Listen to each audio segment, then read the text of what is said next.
Happy holiday season, my chronically fabulous patient. Today, I want to talk about the holidays and food. So, quick story. The first time that I really started making dietary changes, I went on the elimination diet, it was in October.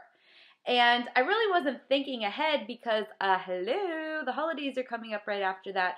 But I was at a point in my life that I just thought, I need to do something. I need to change. I need to feel better. So I really didn't care that much because I knew I was doing something good for my body. But when it came time to go to parties and go to Thanksgiving and Christmas, I had a little bit of reservation because I love pumpkin pie, I love turkey, I love mashed potatoes and all of these things. And when you're on a strict diet, either because you're doing the elimination diet or because you've already identified triggers that you need to stay away from, it can make it harder, especially when you're going to someone's house for the holidays.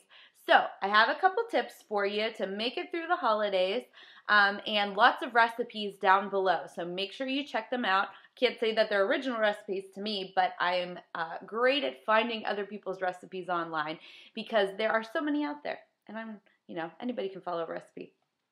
So my first tip is that get familiar with food substitutes that you can make. So ask if your host is frying or sauteing everything in butter, or ask them to use olive oil. I've asked my aunt in the past if one of her turkeys, instead of butter, she could use olive oil, and it turned out delicious, and nobody ever knew the difference.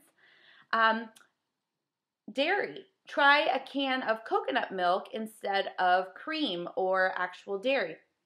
Now, I make a ranch. I've made some spinach dip, all with using coconut milk and either mayo that I've bought that I know is good, or I'll make my own mayo. And I have to tell you, every time I take it someplace, people want the recipe. They don't realize that it's non-dairy.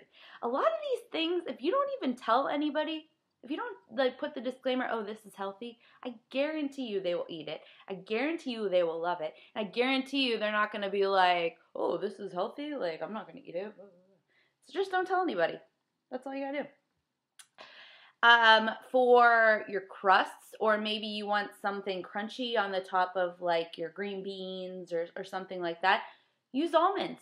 Almond flour is great. Or you could use some brown rice flour. I kind of stay away from all grains, so I tend to use almond flour. But look below for some more recipes because I've been through this a few times and I found some pretty good ones along the way. Number 2. Take a dish with you that you know you're going to be able to eat. So whether it's an appetizer or an entree, take something that you know you're going to be able to eat.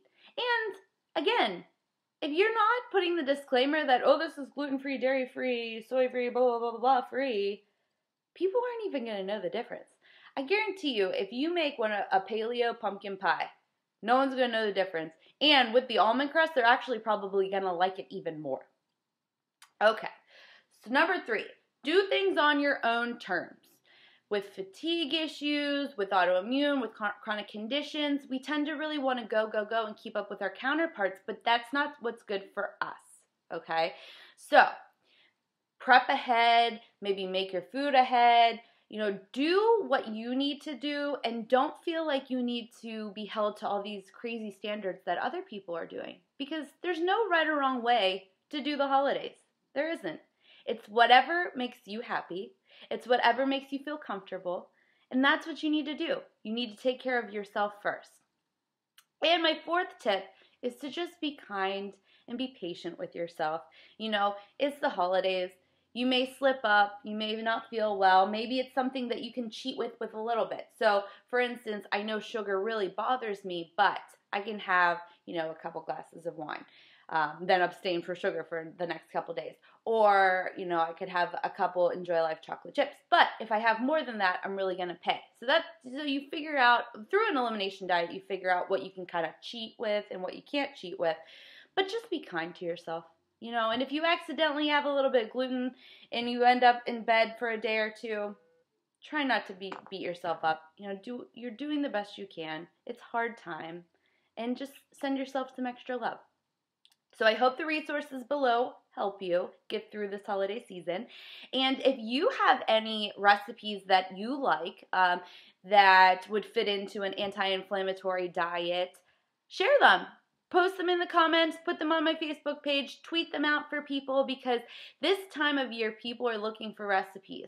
And it's just the perfect time to share. So let's share knowledge. And I hope you have a wonderful holiday season and make lots of delicious, yummy food. And just remember, just because you may not be able to eat gluten or grains or dairy does not mean you're not eating fabulous, delicious food. There are so many great recipes out there for you. You just have to take the time to find them.